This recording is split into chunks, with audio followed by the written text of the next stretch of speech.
Alright, today we are talking physics and judo. I mean, why not combine rotational dynamics with martial arts? And for this, let's visualize this scenario.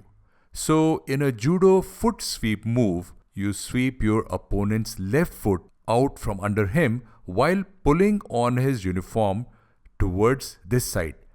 And as a result, your opponent rotates around his right foot and tumbles on the mat. So here the rotational axis is through point O. By the way, in judo they call this uniform gi, which I checked up is actually the Japanese word for uniform, or more generally clothing. But let's flip back to the question. So it is given that the gravitational force Fg on him effectively acts at his center of mass, which is a horizontal distance d equal to 28 centimeters from point O. His mass is given as 70 kilograms and his rotational inertia about point O is 65 kilogram meter square. And the questions are, what is the magnitude of his initial angular acceleration about point O if your pull on his G, that is uniform, is negligible, that is it's almost zero, and B, horizontal with a magnitude of 300 newtons and applied at a height h equal to 1.4 meters. So let us analyze this glorious rotation and figure out the angular acceleration. First, we consider what happens when the pull on the uniform is negligible. We can clearly see that gravity is the only force contributing to the rotation. Now remember, gravity acts at the center of the mass. Basically, this guy's core, and the gravitational force for our 70 kilogram opponent is 70 into 9.8, which is equal to 686 newtons. But then how does gravity create rotation?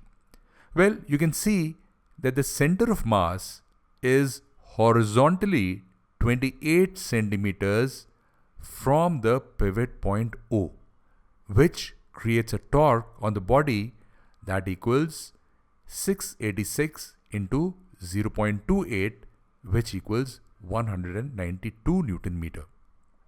Now remember, torque isn't enough to make someone rotate. What matters is how their mass is distributed around the pivot, and that's described by the moment of inertia. Here it's given as 65 kilogram meter square, or more precisely and correctly 65 kilogram meter square about point O.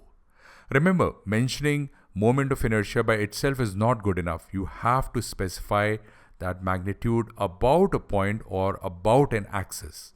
So using the formula for angular acceleration and plugging in the numbers, we get alpha is equal to torque upon I, which in this case equals 686 into 0.28 divided by 65, which equals about 3 radians per second square.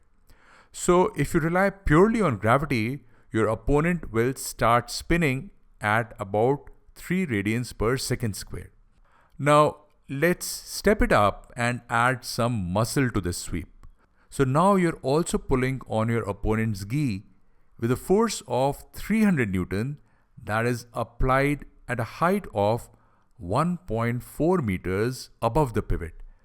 And this, you can see, creates an extra torque of, if we calculate, F into R equals 300 into 1.4, which equals about 420 Newton meter. And if you combine this with the torque from gravity, because they both are acting in the same direction, they're causing the same rotational motion, you get torque net is equal to 192 Newton meter plus 420 Newton meter, which equals 612 Newton meter, which you can see is a much larger torque. Now, using formula for angular acceleration, alpha equals torque net upon I, and we get alpha is equal to 612 Newton meter upon 65, which of course does not change. That is the moment of inertia of the person about O does not change and remains at 65. When you calculate this, you get 9.4 radians per second square. So you see, when you add that pull, the angular acceleration jumps from 3 radians per second square to 9.4 radians per second square. That's quite a dramatic increase, and that's a reason why your opponent goes from a graceful fall to a much quicker slam onto the mat. Well, you see, in judo and physics, leverage and force placement make all the difference. So use your physics power wisely and maybe don't try this at home unless you're on a judo mat.